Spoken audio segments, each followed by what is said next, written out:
As we continue in a sermon series focusing on the 7 sign miracles in the Gospel of John, we come to our 5th sign and miracle in John's Gospel, in John chapter 6, verses 16 through 24. I invite you to hear these words from John's Gospel. When evening came, his disciples went down to the lake, got into a boat, and started across the lake to Capernaum. It was now dark, and Jesus had not yet come to them. The lake became rough because a strong wind was blowing. When they had rowed about 3 or 4 miles, they saw Jesus walking on the lake and coming near the boat, and they were terrified. But he said to them, "It is I. Do not be afraid." Then they wanted to take him into the boat, and immediately the boat reached the land towards which they were going. The next day, the crowd that had stayed on the other side of the lake saw that there had been only one boat there. They also saw that Jesus had not got into the boat with his disciples, but that his disciples had gone away alone. Then some boats from Tiberias came near the place where they had eaten the bread after the Lord had given thanks. So, when the crowd saw that neither Jesus nor his disciples were there, they themselves got into the boats and went to Capernaum looking for Jesus. Friends, this is the word of God for us, the people of God. Thanks be to God. You know, when you become a pastor, you have to make a few sacrifices along the way. For instance, in the United Methodist Church, you might be moved to a new place. So you have to sort of sacrifice every now and then that you might have to go to a new place. I'm hoping to continue to stay. I've been here about 8.5 years. Our former senior pastor was here 22 years, so I got a long time to be with you, hopefully. You make other sacrifices to become a pastor.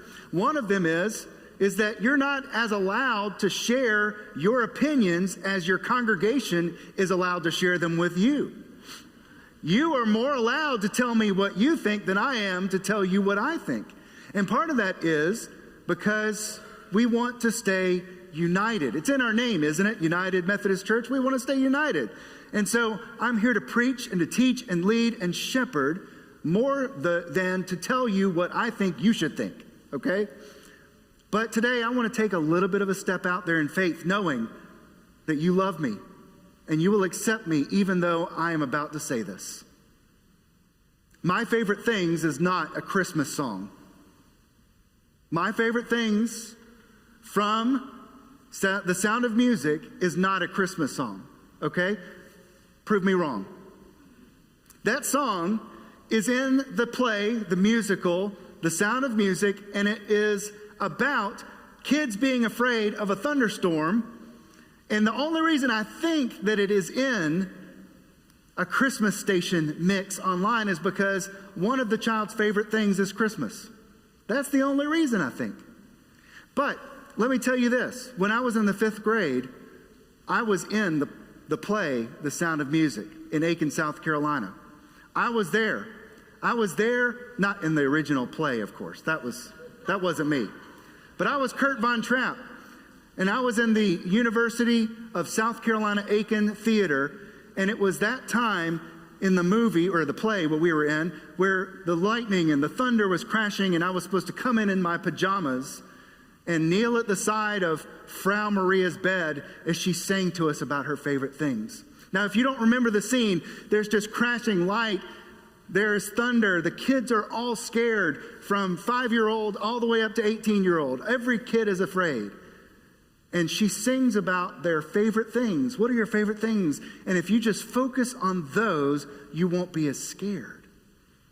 On the last rehearsal, the dress rehearsal for the play, I came out that night and I knelt down by Frau Maria's bed and I started to sing, and I got a leg cramp, a Charlie horse. So instead of me singing, and by the way, I stopped singing because it's not very good. But when I was in 5th grade, I was good enough to be in the play. And I was sitting there going like this, "These are a few of my favorite things."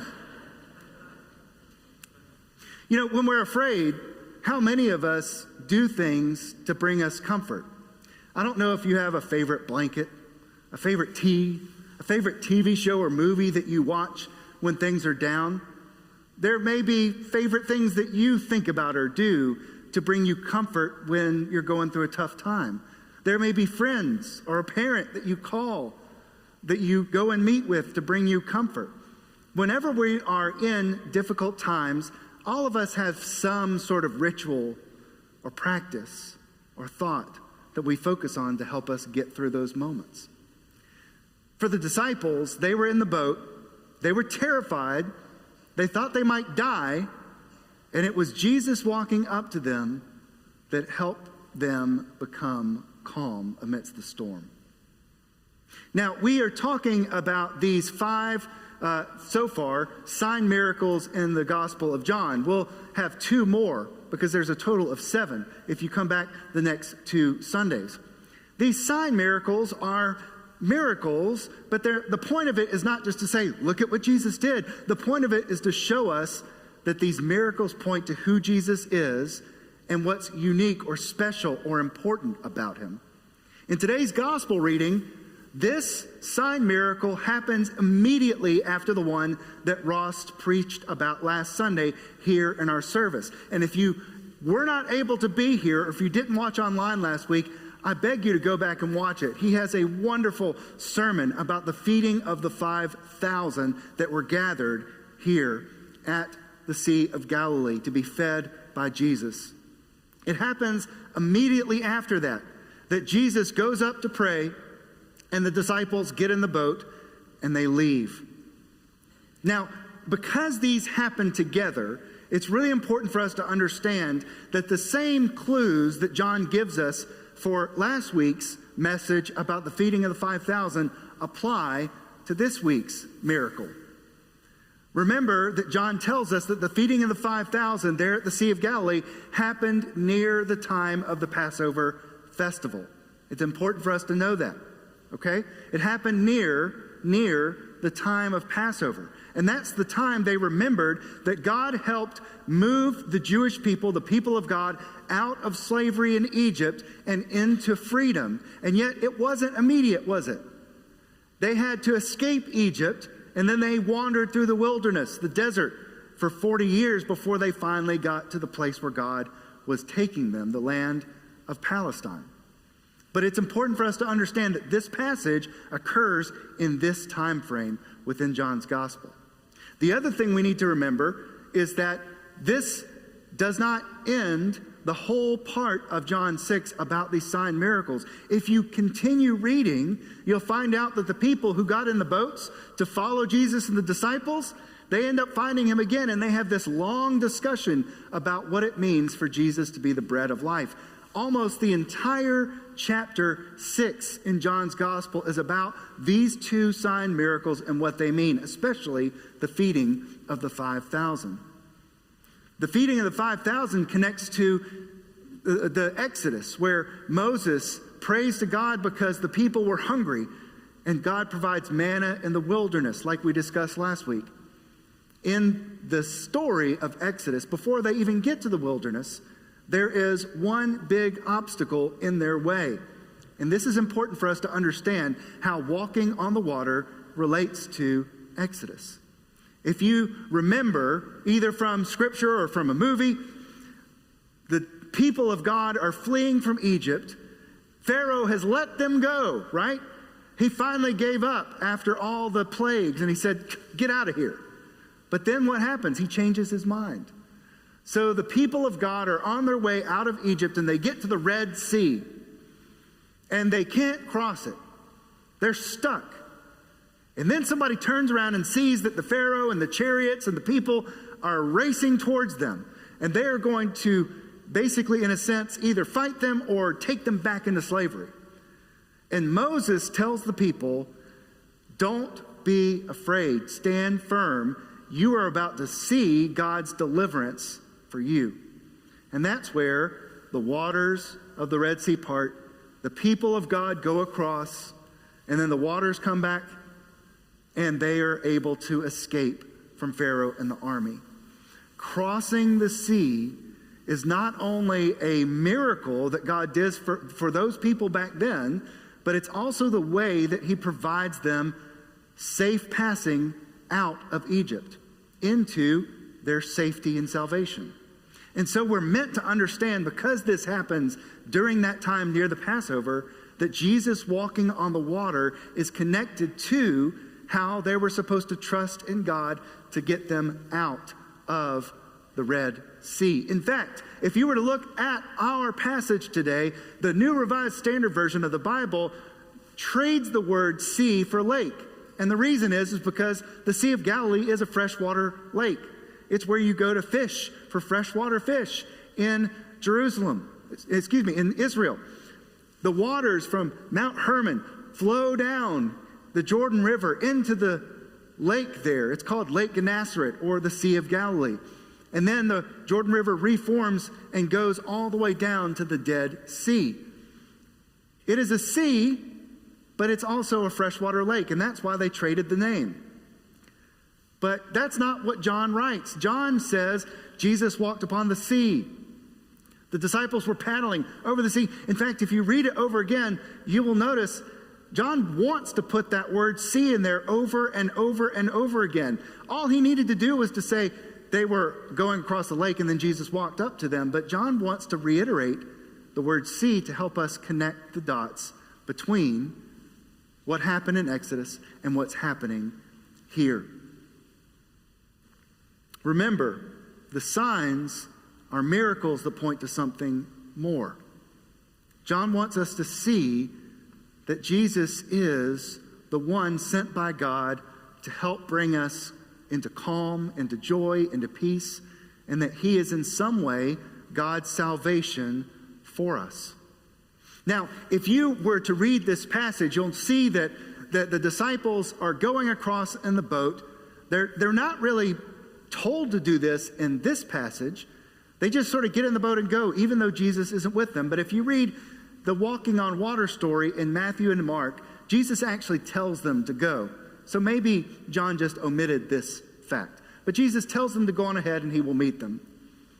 John's gospel says that they get out there and there's a strong wind and the sea was rough. The lake was rough.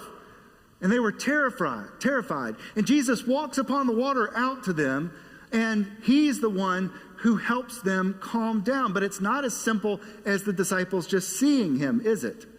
Because they can see Jesus walking up to them, but the seas are still rough. The waters are still rough. The winds would whip down over the hillsides and mountains coming from the Mediterranean Sea, and they would cause a stir, a swirling in the lake there. And these are the kind of storms that the disciples who were fishermen feared, because they were unpredictable and they could sometimes last for hours upon hours. And so when Jesus walks up to them, notice he says something to them. He says, "It is I, don't be afraid." It is I, don't be afraid. In the Greek, it's ego eimi, which is I am. I exist, don't be afraid. I am here, don't be afraid. It's connecting to how God tells Moses, his name is I am who I am. I exist, therefore all exists. Jesus says, I am here. It is I, don't be afraid. Moses tells the people of God there at the Red Sea with the chariots at their back, don't be afraid, stand firm. You will see your deliverance coming from God. They see Jesus. He says it to him, don't be afraid. There's a lot about fear in this, isn't there? There's a lot about fear, especially when it's a time in which they are not in control. There's no safe place to go. They've gotten 3 or 4 miles down away from where they were. They were a far journey away from land. There was nothing they could do. All that they could do would be to stay in that boat and get as much water out of it as they possibly could. In the Message paraphrase version of the Bible, Jesus says, it's me, it's all right. And do you know what happens next? The disciples are not calmed because Jesus says, it's me, it's all right. Do you know what they want? Do you know what they need? Do you know the only thing that really gives them a sense of calm? is when they get Jesus into the boat. Do you notice that? The disciples are terrified and they want to welcome him into the boat. The Greek says that they have got to get him into the boat. And once they do get him into the boat, it doesn't even say that the storm stops. Although in Matthew and Mark's gospel, the storm does stop. For John, it's just that as soon as they get Jesus into the boat, they make it to their destination. And they are back on dry land and safe. Have you ever seen a child who's afraid? What's the thing that brings them most calm? Is it seeing their parent across the room?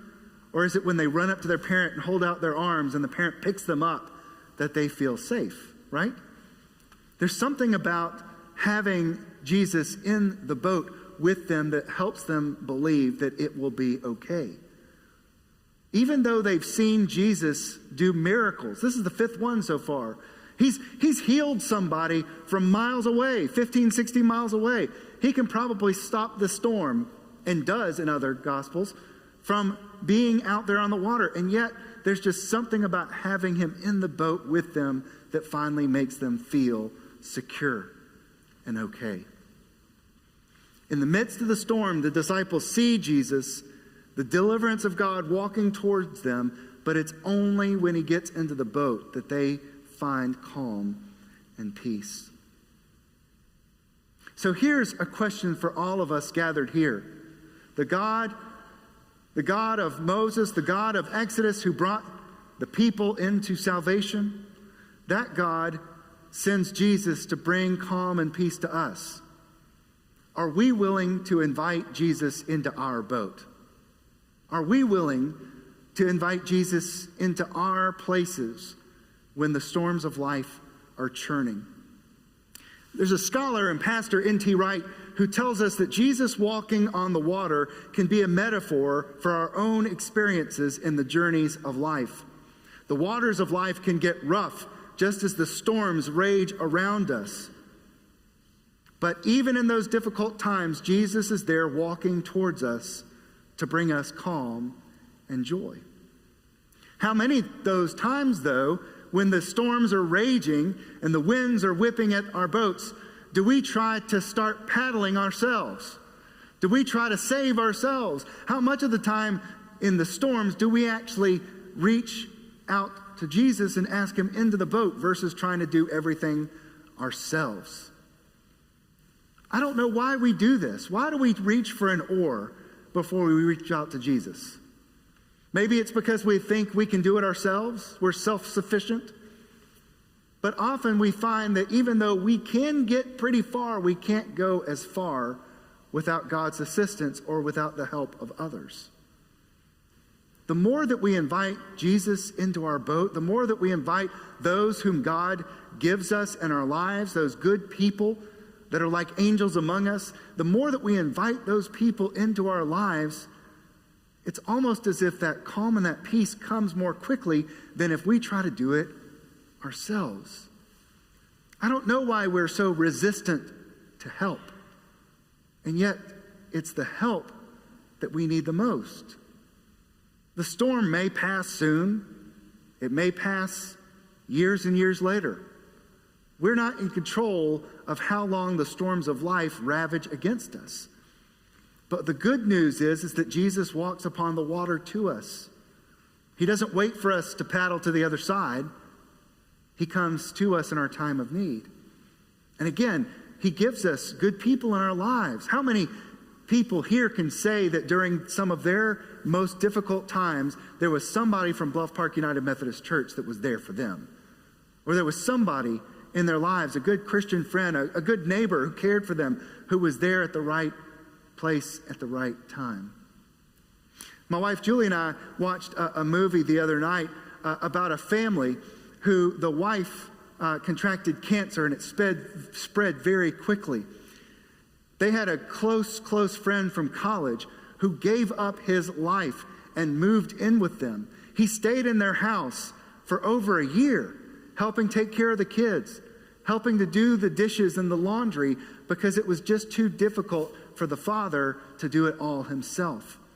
There were other friends that they had, and by the way, this was set in Fairhope, Alabama. There were other friends that they had, and they would come over and give meals, and they would come over and help. But it was only this one friend who actually got into the boat with them. And it was through his love and care that they were able to make it through. Sometimes we're resistant to that help, right? But sometimes it's the very thing that saves us. Welcoming Jesus into our boats can bring us calm and joy. It can. There's one commentary that says this: for John, such trust and reception on the dark and wind-tossed sea is followed by immediate calm and joy. It's that act of receiving Jesus into the boat, into their lives, into the midst of their place in the storm, that things calm down.